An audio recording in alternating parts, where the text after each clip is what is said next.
ये नहीं कि सर के लिए कुछ ले चले, है ना। सर बीमार हैं, कुछ ले चलते हैं सर के लिए, है ना। नहीं, ऐसा हो ही नहीं सकता। हाँ जी, स्ट्रक्चर ऑफ एटम रिवाइज किए हो टॉपिक वाइज। एक एनसीईआरटी दो मुझे, ला दो। पहले हम कुछ क्वेश्चंस पूछेंगे, फिर हम कुछ क्वेश्चन डिस्कस करेंगे, ठीक है। टॉपिक का क्या नाम है? Structure of atom. पहले चैप्टर का मतलब ही बताओ, what do you mean by structure of atom. Atom का स्ट्रक्चर, वेरी गुड। एटम किससे बना है, और हाँ, और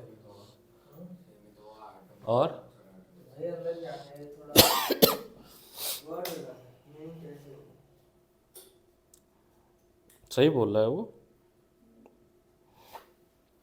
स्ट्रक्चर ऑफ एटम मतलब हर वो मॉडल जो अब तक दिए गए हैं एटम के इंटरनल स्ट्रक्चर के बारे में, कि एटम किन किन चीज़ों से मिलकर बना हुआ है। जैसे तुम्हारा भी तो स्ट्रक्चर है ना, कुछ हड्डी है तुम्हारे अंदर, खून है, लंग्स है, किडनी है, लीवर है, दिमाग है, ओह सॉरी नहीं है, है साइंस वाला, साइंस वाला भी आ जाएगा। तो साइंस वाला दिमाग हट जाएगा। साइंस का दिमाग कभी हटता नहीं है, अगर आप डेवलप कर लो तो हर जगह काम आती है, चाहे इवन किसी भी चीज़ में। हाँ राजवीर बताओ, क्या है राजवीर, कहाँ है ये, फ़ोन कर रहा है, कट गया।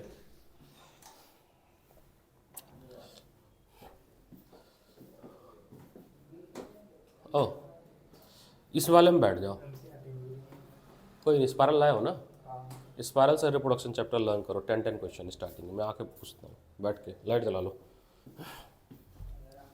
सुनो मेरी बात।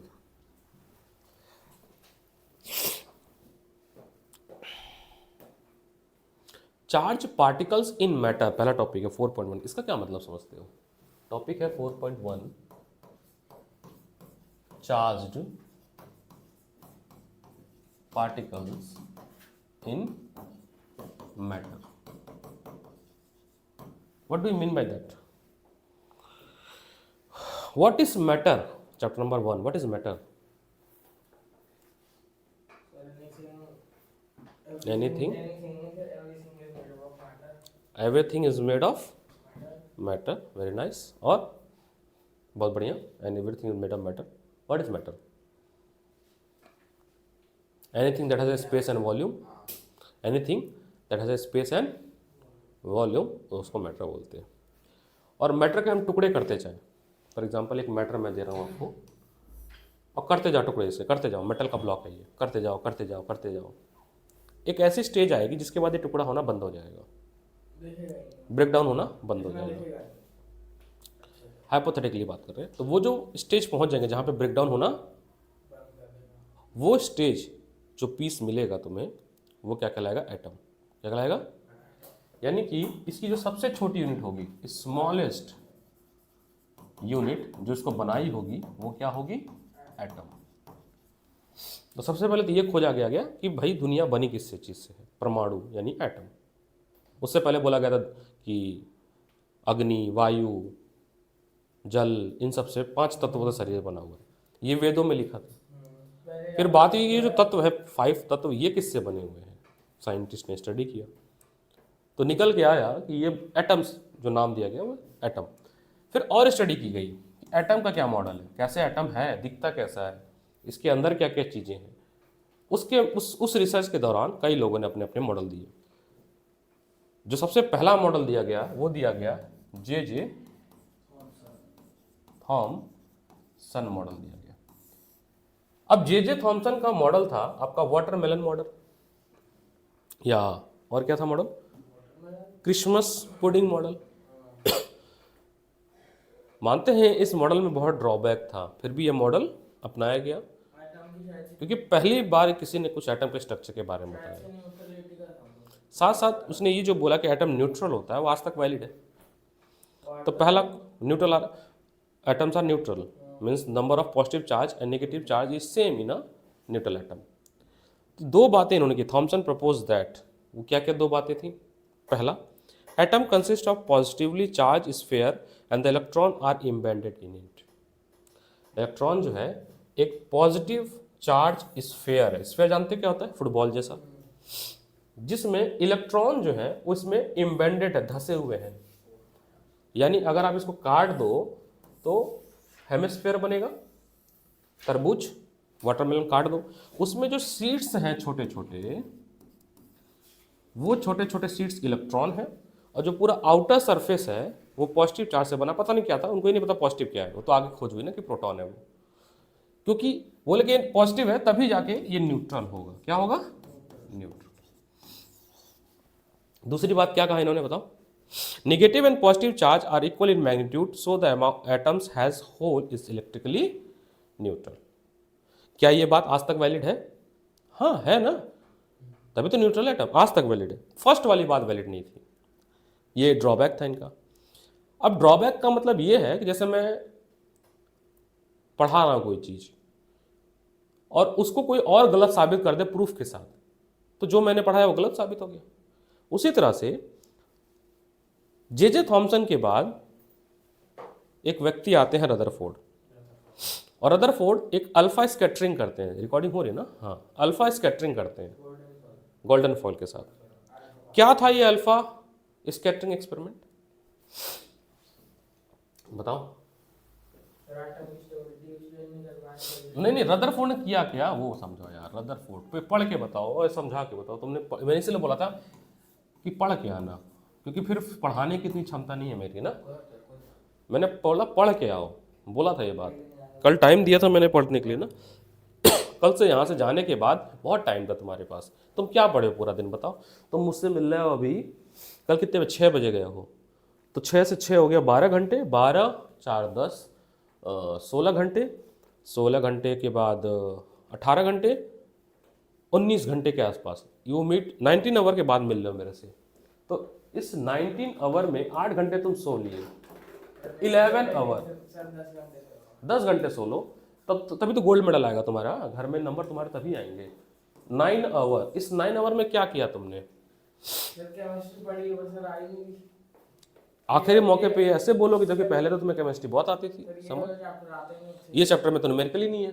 नहीं सर, समझ ही नहीं आता सर, थियरी का भाई थियरी है, इसने ये कहा, बात मान लेनी है, वो याद नहीं रहता, याद करना है, भूल जाता हूं बार-बार। ये तो एक्सक्यूज नहीं हुआ ना सर, मल्टीपल टाइम याद कर। केविन, अरे संस्कार, क्या किया रदरफोर्ड ने?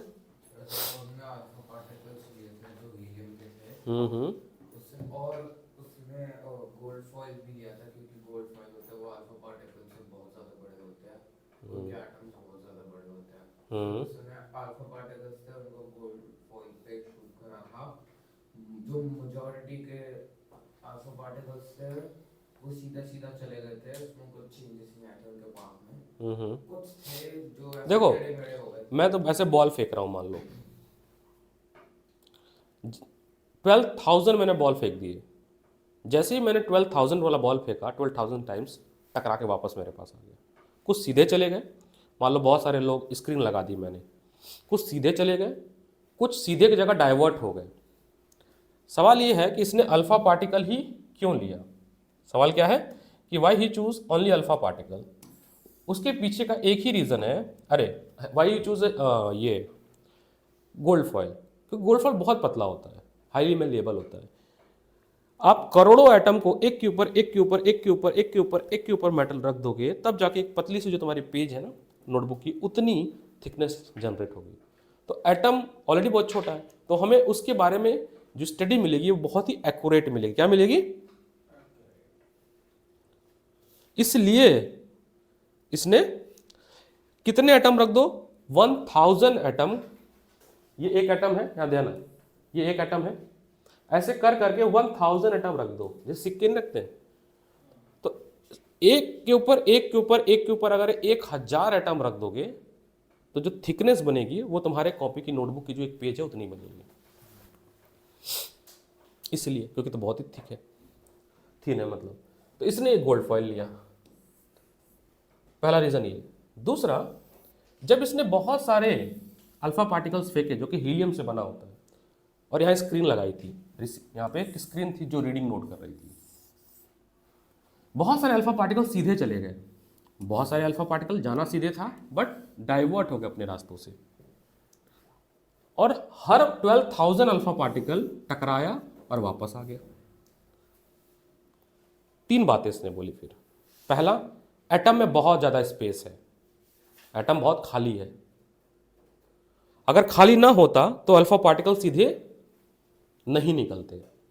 एटम के बीच में बहुत ज्यादा डेंसली पॉजिटिव चार्ज है,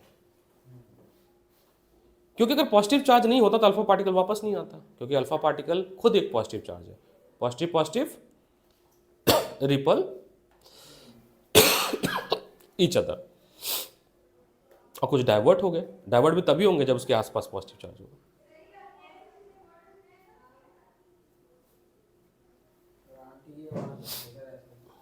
मेरी बात समझना। तो यार खांसी बड़ी आ रही है, कल तो बहुत हालत ख़राब हो गई। यहाँ से गया तो मैं, क्लास थी मेरी, आधे घंटे में छोड़ दिया मैंने, IB वाली, हो ही नहीं पा रहा था।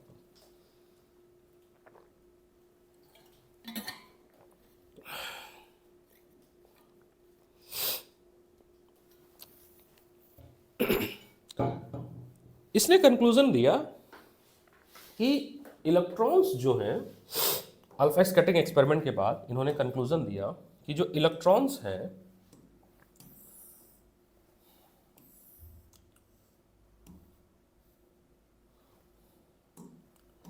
जो हैं वो इस पॉजिटिवली चार्ज जो सेंटर्ड है, जिसको न्यूक्लियस कहा गया, उसके अराउंड घूम रहे हैं। कुछ लोगों ने कहा ठीक है भाई, कोई भी चीज अगर सर्कुलर पाथ में घूमती है तो वो रेडिएट करती है एनर्जी, मतलब एनर्जी लूज करती है, तो घूमते घूमते थक जाएगी, और थक के क्या होगा, न्यूक्लियस में गिर जाएगी। और अगर न्यूक्लियस में गिर जाती है तो एटम बिकम, आपके बुक में पेज नंबर 40 पे लेफ्ट हैंड साइड में 3 पॉइंट दिए हुए हैं, मेरे पास है, मैं मार्क कर रहा हूं तुम्हारे बुक में, तुम्हारा ही बुक है ना, वेयर इज माई पेन। ठीक है, ये 3 पॉइंट्स आपका अल्फा स्कैटरिंग एक्सपेरिमेंट क्या हुआ उसका ऑब्जर्वेशन है। उसके बाद 3 पॉइंट कंक्लूजन दिया है, ये रटना ही है, रटना ही पड़ेगा, समझा रहा हूं हिंदी में। और उसके नीचे उन्होंने अपनी हाइपोथेसिस दी कि there is a positively charged centred atom called nucleus. Electron revolve around the nucleus in a circular path and size of nucleus is very small as compared to size of atom. ये रटना है तो है तो है। Drawback ये था कि भाई ये इलेक्ट्रॉन जो है घूमते घूमते गिर जाएगा तो खत्म, कहानी खत्म,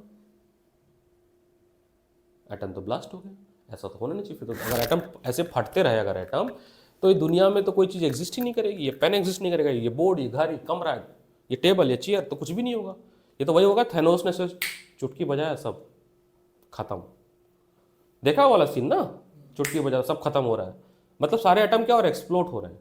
बेचारा आयरन मैन भी मर गया हमारा, इतना अच्छा इंसान, मेरा फेवरेट करेक्टर है वो। तुम्हारा क्या फेवरेट था?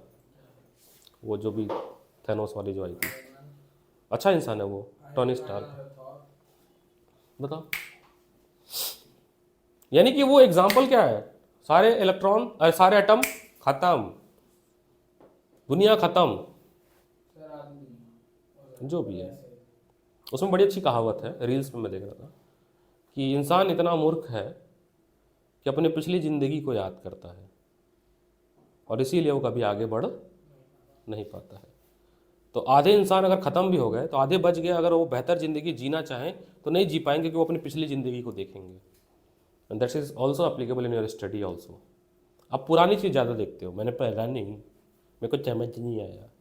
अब पढ़ो ना, अब तो मौका है पढ़ने का, अब तो नंबर लाने का मौका है, अब फोड़ दो,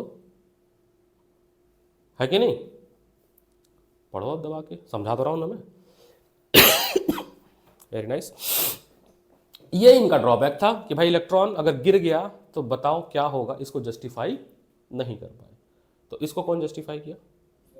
बोहर। देखो आता है तुम्हें, बोहर ने बोला कि हमारे बड़े भाई साहब जो थे वो सही बता के गए हैं, उनकी बातें गलत नहीं है कि इलेक्ट्रॉन रिवॉल्व कर रहा है। सर बोर क्या कहते हैं, शायद से वो शेल्स वाला था। हाँ, उन्होंने बोला बस एक काम और थोड़ा ध्यान देने वाली बात है कि ये इलेक्ट्रॉन जो रिवॉल्व कर रहे हैं ये एक फिक्स सेल में कर रहे हैं। किसमें कर रहे हैं? फिक्स सेल में कर रहे हैं, और उस सेल की अपनी खुद की एनर्जी है, किसी एनर्जी पे डिपेंड होने की जरूरत नहीं है। ये जो इलेक्ट्रॉन है जो घूम रहा है गोल गोल, वो एक फिक्स सेल में घूम रहा है। उसको घूमने के लिए जो एनर्जी चाहिए वो उसको उसी सेल से मिल रहा है, इसीलिए इस सेल को एनर्जी लेवल भी कहते हैं। उस सेल को कैसे मिल रहा है? ये तो कंपोजिशन है इसका। ये सवाल अभी एस्टिमेट है। गुड क्वेश्चन, रिसर्च होगा इस पे रिसर्च होगा। तो एनर्जी, क्योंकि हर सेल की अपनी फिक्स कैपेसिटी है, फिक्स एनर्जी है, जिसके वजह से इलेक्ट्रॉन को वो घुमा पा रहा है, और उसको बांधने का काम कर रहा है प्रोटॉन। प्रोटॉन ने सेंट्रीपिटल फोर्स लगाया अपने चारों तरफ, जिसकी वजह से वो घूम रहा। प्लस उन्होंने ये भी बता दिया कि हर सेल में नंबर ऑफ इलेक्ट्रॉन फिक्स होंगे, यानी एनर्जी फिक्स है। इतने मतलब भैया 2 BHK है, 2 लोग रह सकते, इतना ही खाना खा सकते, इतना ही खाना है हमारे पास, इससे ज़्यादा खाना नहीं है। Is it clear? फिर KLML आपको मैंने सिखाया है कैसे डिस्ट्रीब्यूट करते हैं। 2n का प्रिंसिपल भी सिखाया है, ऑक्टेट रूट 2n स्क्वायर, है ना। टेबल नंबर 4.1 या तो याद होना चाहिए आपको, ये टेबल नंबर 4.1 पेज नंबर 43, या तो आपको करने आना चाहिए डिस्ट्रीब्यूशन। तो टोटल आपकी बुक में 18 एटॉमिक नंबर तक है, 20 तक वैसे होना चाहिए इंसान को पता, क्लास 10 तक भी 20 तक हो तो याद काम चल जाता है। और ये टेबल बहुत इंपॉर्टेंट है, अगले साल फिर काम आएगा। यहाँ से एक चीज़ और समझना, वैलेंसी और वैलेंस इलेक्ट्रॉन क्या होता है। वैलेंसी का मतलब क्या होता है कि the number of electron present in the outer most shell. हाँ, the number of electron present in the outer most shell, उसको हम लोग कहते हैं valence electron. And the electron that take part in chemical reaction, उसको हम लोग valency कहते हैं। आइदर इलेक्ट्रॉन वो डोनेट कर दे और गेन करे। डोनेट और गेन दोनों तरीके से वो क्या करना चाहता है, वो चाहता है कि ताकि वो स्टेबल हो जाए और ऑक्टेट रूल कंप्लीट कर, अरे स्टेबल नोबल गैस कॉन्फिगरेशन लाए, मतलब उसके बाहरी इलेक्ट्रॉन में 8 होने चाहिए। कोई इलेक्ट्रॉन अगर है, जैसे सोडियम की अगर हम बात करें, सोडियम इसका एटॉमिक नंबर है 11, तो 2,8,1।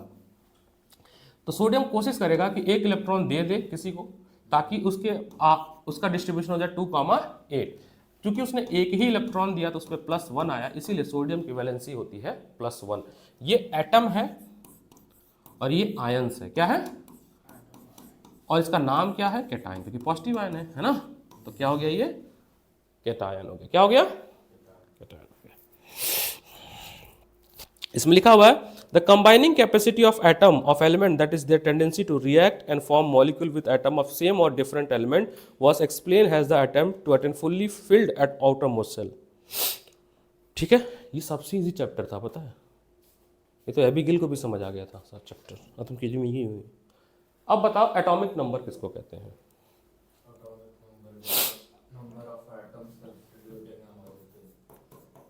एटॉमिक नंबर का मतलब होता है number of electron present in atom. और किसी भी एटम में इलेक्ट्रॉन प्रोटॉन बराबर होते हैं। मैं बार बार वर्ड इज योर एटम पकड़ो, एटम वर्ड को पकड़ो, equal to number of proton. Atomic mass क्या होता है? बहुत बढ़िया, number of proton plus number of, very nice, number of proton plus number of neutron. किसी भी एलिमेंट को रिप्रेजेंट करते हैं, मान लो अगर सोडियम है या कोई भी है, मतलब कार्बन लेते हैं वो ज़्यादा आसान होता है। कार्बन है तो नीचे लिखेंगे उसका एटॉमिक नंबर और ऊपर क्या लिखेंगे? उसका एटॉमिक मास, यानी मास नंबर। डायगोनल भी लिखते हैं इस तरह से, मान लो इधर जैसे भी है लिख लेना। ठीक है, आइसोटोप क्या होता है? Isotopes, same atoms with different mass. Same atom with, जैसे हाइड्रोजन के 3 एटम ऐसे होते हैं जिनका एटॉमिक नंबर सेम होता है 1, 1 1, बट मास नंबर चेंज होता है 1 2 3 1 2 3। मास नंबर क्या होता है? डिफरेंट होता है। मास नंबर क्या होता है? डिफरेंट होता है। Is it clear? और किसके किसका आइसोटोप है? क्लोरीन का याद रखना है, क्योंकि क्लोरीन का एवरेज मास निकालने को आता है। क्लोरीन 17, एक का मास होता है 34 और एक का कितना होता है 37। कोबाल्ट का आंसर शायद 412 कोबाल्ट तो आइसोबार है ना? नहीं, आइसोटोप ही है, उसका नंबर नहीं पता मेरे को, उसको यूज करते हैं। इसका एवरेज मास होता है 35 पॉइंट। कैसे निकालते हैं क्लोरीन का average mass? Chlorine 1734, chlorine 1737। Nature में 34 वाला कितना परसेंट होता है? 75% होता है। कितना होता है ये? और ये कितना होता है? 25%। तब सिंपल सा मैथ है, 75% 34 का ले लो, 25 हाँ 35, I am my bad, correct it, I am really sorry, 35 है। 25% इसका ले लो, ठीक है, और ये कितना कितना कितना कितना कितना कितना 37 है ना? तो जो ज़्यादा उसी के पास आएगा, सॉल्व करोगे तो 35.5 आएगा। ये आपका एवरेज मास होता है किसका? क्लोरीन का। एप्लीकेशन क्या क्या है आइसोटोप्स के? अगेन यही है, आइसोटोप यूरेनियम न्यूक्लियर फ्यूल बनाने में यूज होता है, कोबाल्ट कैंसर को ट्रीटमेंट करने में काम आता है, और आयोडीन गाइटर की बीमारी में काम आता है। आइसोबार क्या होता है? Different atom with different atomic number but same mass number. Different हो, जैसे अगर कोई दुनिया में ऐसे एटम्स हैं ए और बी, मान लो इनका एटॉमिक नंबर भी डिफरेंट है, मान लो ये है 5 और ये क्या है 7, एटॉमिक नंबर तो डिफरेंट है, मेरा एग्जांपल ले रहा हूँ रफ, लेकिन इनका वेट सेम हो जाए, ये भी 10 और ये भी 10, तो वो आइसोबार कहलाएंगे। क्या कहलाएंगे? जैसे आर्गन और कैल्शियम। आर्गन का एटॉमिक नंबर होता है 18, कैल्शियम का एटॉमिक नंबर होता है 20, लेकिन दोनों का मास कितना होता है 40 और 40, तो ये दोनों आपस में क्या है? आइसोबार है। बताओ क्या दिक्कत है इस चैप्टर में? क्विक रिवीजन हो गया? क्वेश्चन पढ़ना शुरू करो। Let's come to some good question. Question number 6 पढ़ो और सॉल्व करना स्टार्ट करो। मैं इसको रिकॉर्डिंग रोक देता हूँ, क्योंकि पता नहीं कितनी बड़ी रिकॉर्डिंग।